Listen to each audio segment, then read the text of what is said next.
What is happening, everybody? Episode 418 of the podcast. I'm your host, RJ Carbone. Welcome to the show. Welcome to BD4, episode 418. BD4, where there's no better way to get your Yankees and Knicks analysis. We also do MMA now, too. Yanks every series, Knicks every game, MMA on occasion. It is the playoffs, though, so we're going to do every single Yankee playoff game.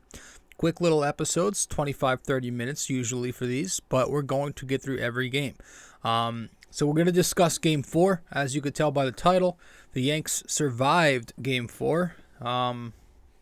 It was one last night. It was something. I'm happy to get the bounce back. So let's talk about it. They won 4-2. You could just feel like right away, you could feel the energy right out the gate was different. The Yankees were making good, solid contact against Cal Quantrill. You could just tell the bats were on from the get-go. They were. And 3 of the 4 runs that the Yankees scored last night came in the first 2 innings. So that happened. They got off to a good hot start, and I think, I've said this before, that's always key to the Yankee lineup having a decent game is if they can get on the board first. They usually win. It at least feels like that. I don't know the numbers, but it's been like that for the last couple of years now. It feels like when they score early and first, they usually have a good chance to win that game. And you also needed Cole to answer. He is your ace. You're paying him $36 million a year, and he did just that. And then the bullpen was also great. But, in the top of the first inning, Yankees, they do it. Rizzo cracks it open with a base hit. Gleyber Torres, who led off the game with a base hit, scores from second, and it's 1-0. He took for when Gleyber singled, he eventually stole second. So 1-0 after the Rizzo single in the first. Top of the second, Harrison Bader homers, makes it 3-0. Bottom of the third, Jose Ramirez gets the RBI single. The ball drops in Bermuda Triangle, which has been a problem for the Yankees all series. Aaron Hicks gets lazy again. We'll talk all this. Excuse me, and it makes it 3-1 Yankees. Bottom of the fourth, Josh Naylor rocks the home run off Cole. He also rocks the baby as he's rounding the bases. I was really hoping to see him take one right on the chin, but hey, it's all good. Cole bitched him in his next at-bat and got the win. We'll talk more on that. And then the top of the sixth, the Yankees cap it off with the very important RBI from Stanton with the sac fly to left center. And 4-2, the Yankees will hold on. But this game was about Gerrit Cole, man. And it's funny, man. Gerrit Cole getting my tip of the cap as I, and so, many other Yankees fans have criticized him all season long. Rightly so. But the playoffs have came, and he has produced. He has been the Yankee MVP this postseason. And how funny is that, man? I mean, I said throughout the year, as he was struggling to live up to expectations, and at the end of the year I said it, and I said if he goes out there and he shoves this postseason, then I do not give 2 shits, I do not give 1 shit, I do not give a half shit about his 13-8 record and his 3.5 ERA in the regular season. Because right now he's 2-0. Okay, he's 2 for 2 with 2 very sharp, very high quality starts in big games. So 13 1/3 innings pitched overall, 3 runs, 16 strikeouts. But last night, he goes 7 strong innings, lets up 2 runs on 6 hits. 5 of them were singles. He, of course, let up his mandatory home run, but just 1 walk versus 8 strikeouts. And again, importantly, he got the win. He's now 2-0 in the postseason. He was good. His location was on. The fastball was working. The curve was working. He killed Ramirez with the knuckle curve late in the game. And, the changeup was working well also. So he brought it. He brought his fire. He was pumped up out there, screaming, pumping his fist into his glove. I loved to see that. yelling at the top of the dugout as he enters the dugout. Awesome. The dude won out on the road. He knew there was going to be no bullpen. He knew there was no pitch count limit for him. And the Yankees on the brink of elimination, and he dominated. So you got to tip your cap to Gerrit Cole, because without his performance last night, the Yankees probably are in Cancun right now. So tip of the cap goes to Gerrit Cole. He now has 2 tip of the caps this postseason. But yeah, no, the Yankees held on with good pitching from Cole, Holmes, and Peralta. That was the recipe to last night's victory. Holmes was very good again, and he's very under the radar. Been pitching well so far this playoffs, man. Haven't seen him a ton. Part of that is thanks to Aaron Boone, but 3 outings, and that equates to 2 1/3 innings. No runs, no hits, couple of walks and a hit batter, but he's doing the job. 3 strikeouts, getting ground balls. So, his command is still a little shaky at moments. Sometimes he goes 2 inside. Sometimes the ball runs up and away. We'll see that often. But he's been steady. And so you hope that Clay Holmes from the first half of the season is back. That would be huge. And Peralta's also been huge. Peralta's actually been the MVP out of the bullpen, you could make a case so far. 5 total innings so far this postseason. 2 runs, 2 hits, 6 strikeouts. I mean, the only bad outing he had was 2 nights ago, right? Game 3. But that was more Boone Schmidt also not helping him out there with the 2 inherited runners who got on from the, Peralta letting up a couple of bloops anyway. So he's been good. And he goes in his post game last night, his post game comments saying that he's ready. His arm feels good and he's ready for today. So I love that. But yeah, that's Cole, Holmes, and Peralta. That's the way it should be a lot more often, honestly. Let your best guys go 7 at worst, right? And maybe use 1-2 relievers from there. This matchup garbage, mixing and matching, using 5 to 6 guys a night, it doesn't need to happen. You don't need to do that. It's not going to fly all the time. This is the strategy you must go with as much as possible if I'm the Yankees.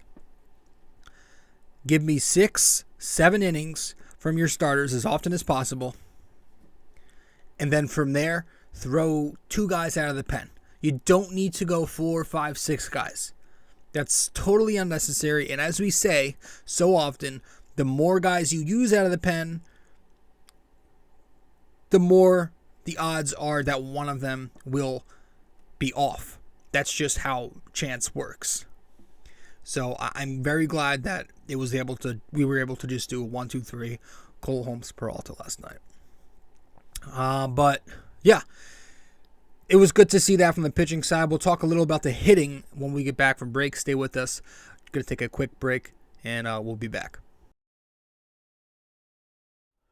Hey guys, so if you are a listener of the podcast often and you want to know where to find me on social media, you can find me on Facebook at BD4. You can find me on Twitter at BD4Pod. And you can also find me on Instagram at Rob J. Carbone.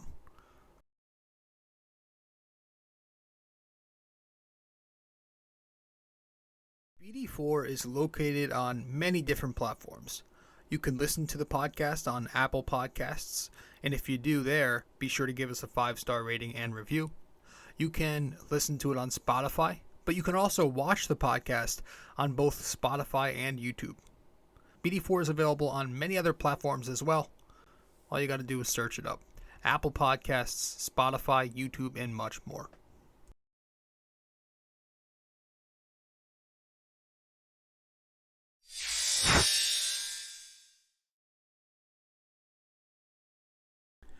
Welcome back to the show. I'm your host, RJ Carbone. We're recapping Game 4 here real quick. The Yankees taking down the Indians 4-2.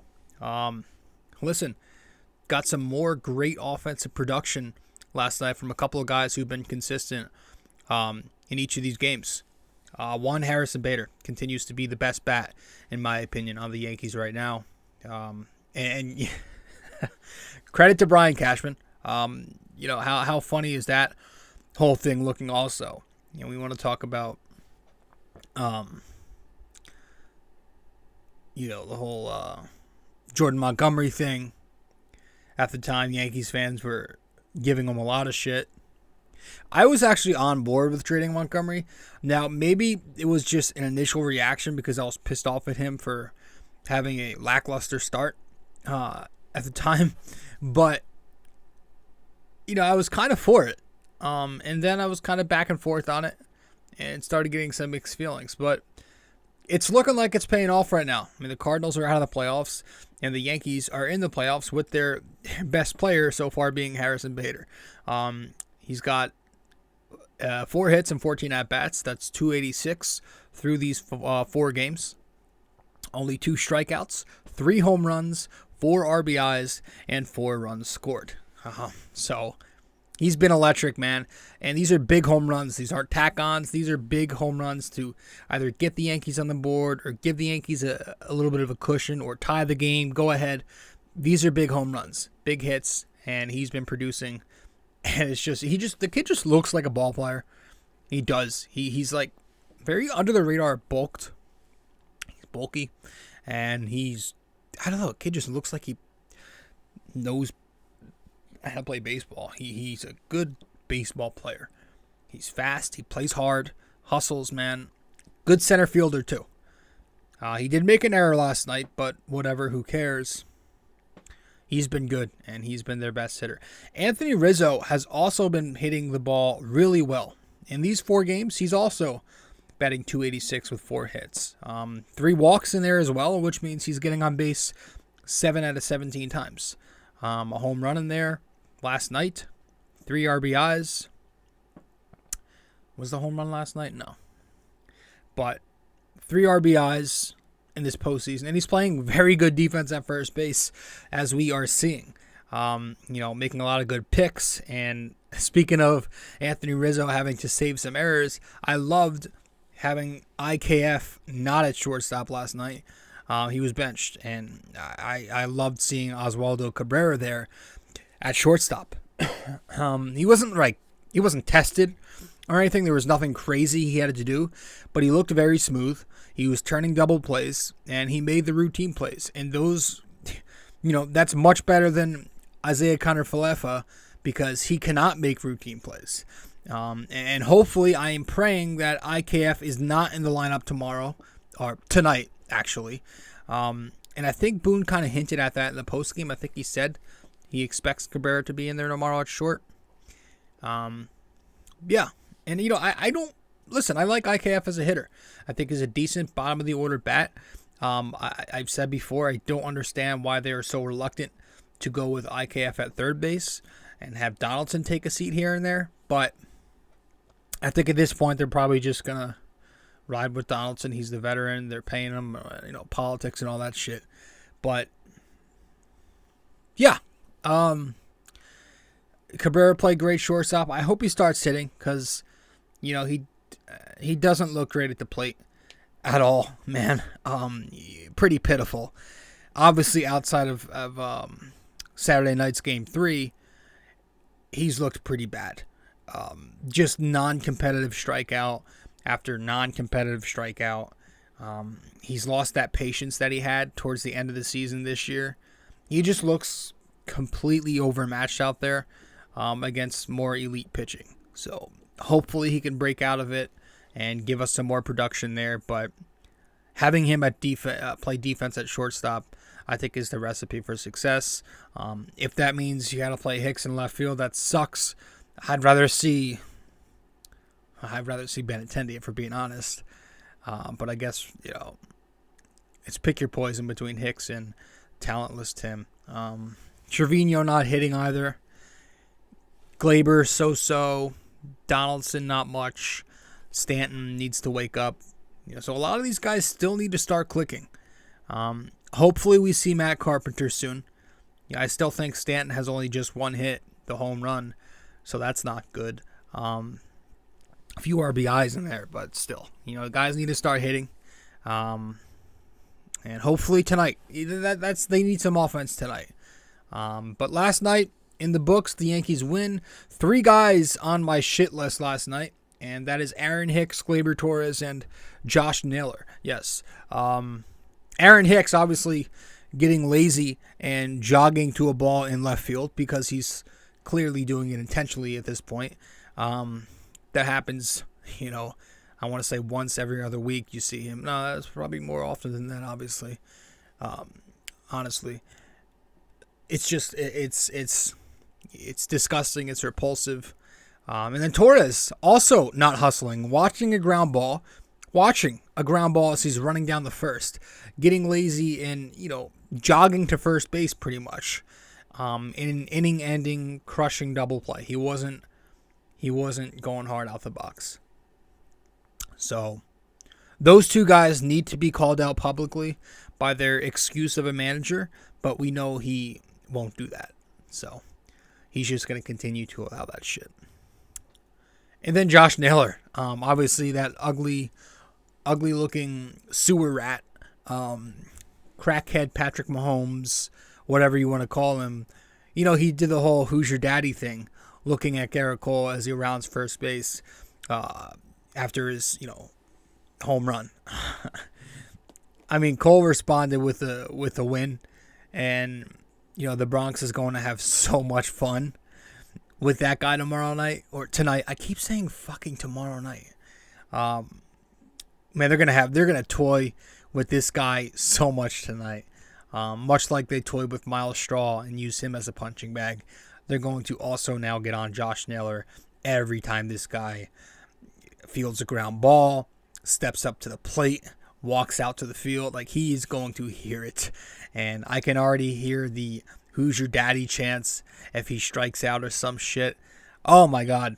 But yeah, Cole's response in the game and during his interview post-game was pretty funny too, saying, whatever, yeah, it's cute. So the series is tied. We are going back to New York tonight, and it's if you're asking me where I stand on our scale of 1 to 5 on our "we are fucked" meter, I am now at a 3.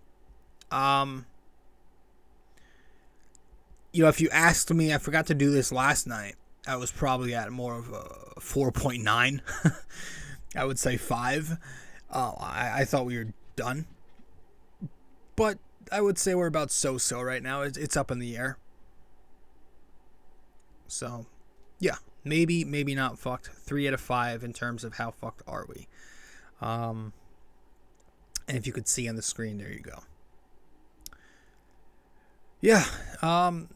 Nothing on injuries yet. I don't know much about DJ or Andrew Benintendi.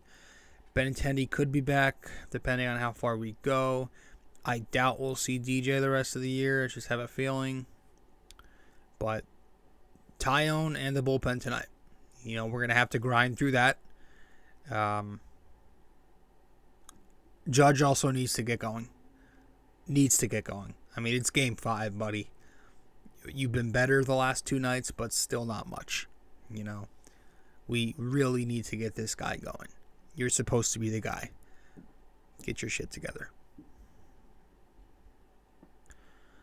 So, yeah, he's got to get his shit together. I don't know what else to say about him. But I would like a big lead early, please. Take some pressure off the pitching staff. Savali kind of sucks. He had a 5 ERA. So hopefully we can hit him because, we've not really been hitting like the Yankees.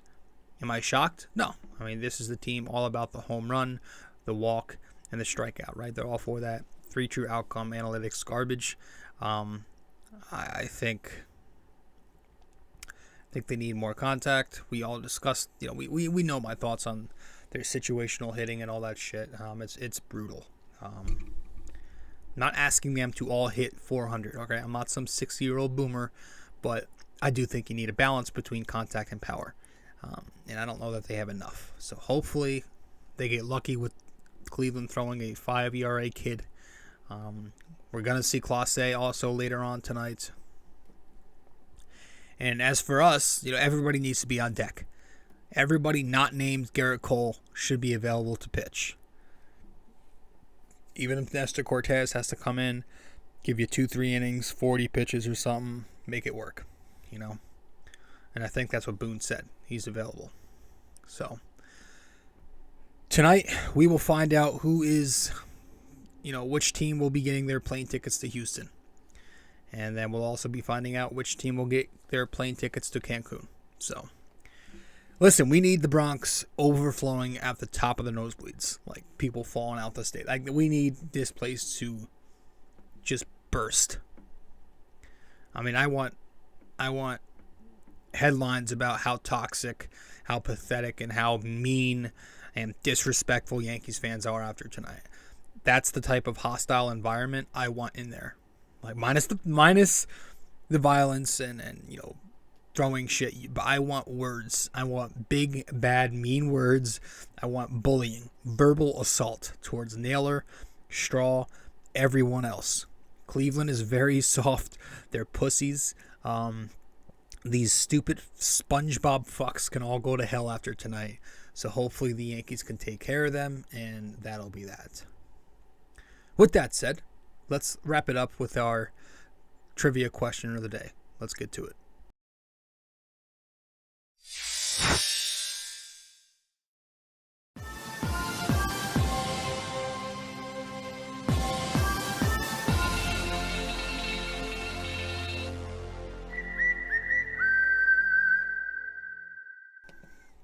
All right. So, for this episode 418, our NYY-NYK-MMA question of the day is: the third ever Yankees team captain held the title for just 5 days in the year 1922. Who was it? All right. The third ever Yankees team captain held the title for just 5 days in the year 1922. Who was it? So let me know the answer wherever you can reach me. If you get the answer correct, I'll give you a shout out in the next episode. If you don't get it correct but attempt to guess it, I'll let you know what the answer is. All right. So one final time. The third ever Yankees team captain held the title for just 5 days in the year 1922. Who was it? All right. Thanks, guys, and I will see you in the next episode, 419, after Game 5 tonight. So hopefully, the season's on the fucking line, man. Let's go win. Ciao.